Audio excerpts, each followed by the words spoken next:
Hello, my name is Colin Wood, and I do van life in a skoolie.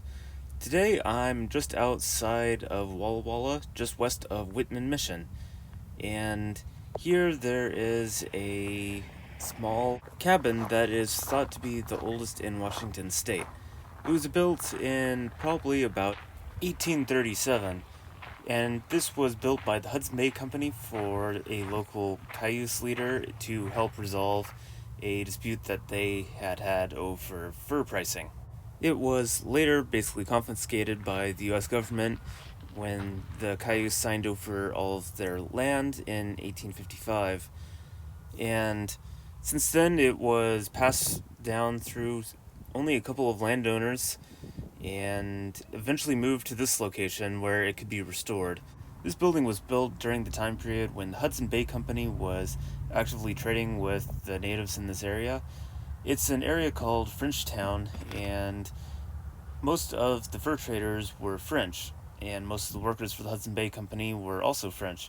Despite the minor issue that resulted in this cabin, the natives and the Hudson Bay Company generally actually got along very well, and a lot of the fur traders married native girls, and initially they followed the Native American wedding practices and asked for permission to live on the native land. Eventually, the Catholic French started converting the natives, and they ended up having kind of combined Native American and Catholic weddings.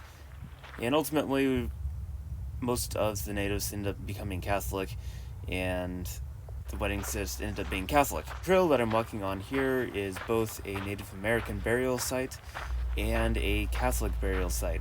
The Hudson Bay Company and the natives actually did coexist quite nicely, and it wasn't until the US started pushing further west and people started settling on the native lands without asking for permission that the Native Americans started getting upset, and eventually that's what led to the massacre at Whitman Mission. I believe this particular site was built relatively recently. I don't remember it ever existing until a few years ago, and the cabin certainly hasn't been there for very long.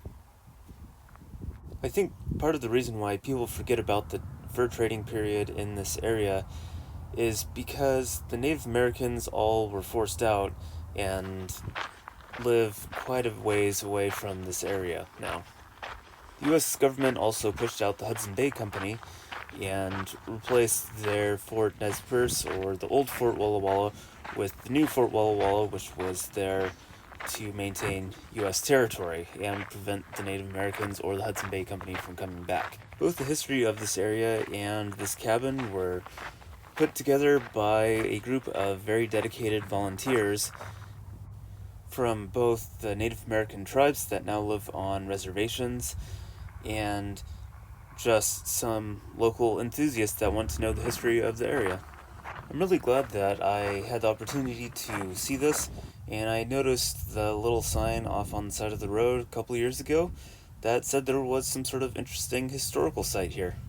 So thank you for watching, and I'll see you on my next adventure.